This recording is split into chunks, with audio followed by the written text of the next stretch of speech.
امام جو ہے وہ خطبہ ختم کر رہا ہو تو لوگ مسجد میں آ رہے ہوتے ہیں اور پھر بہت جلدی نکلنے کی ہوتی ہے. امام کے منبر پر بیٹھنے سے قبل مسجد میں آنے کا رجحان پیدا کرنا چاہیے.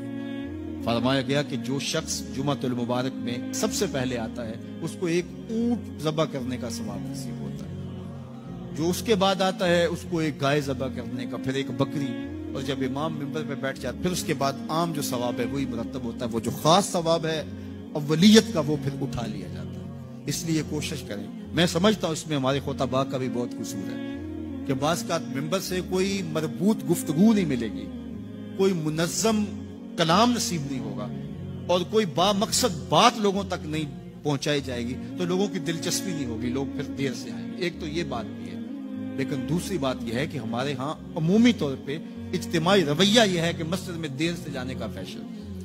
تو اس فیشن پہ نہ چلے، بلکہ امام اور خطیب کے منبر پر بیٹھنے سے قبل جتنا وقت گزرے گا آ کے بیٹھ کے تلاوت کرتے رہیں، ذکر و فکر میں مشغول رہیں.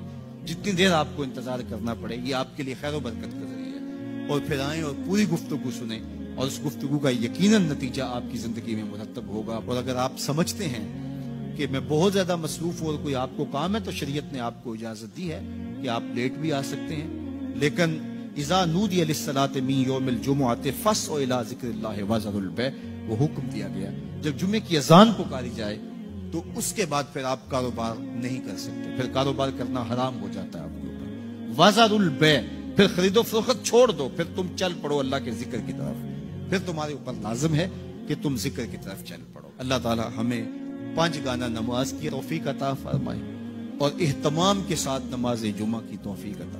ایک حدیث میں آتا ہے جس نے 3 جمعے بغیر کسی عذر کے ترک کر دیے اس کے دل پر نفاق کی مہر لگا دی جائے.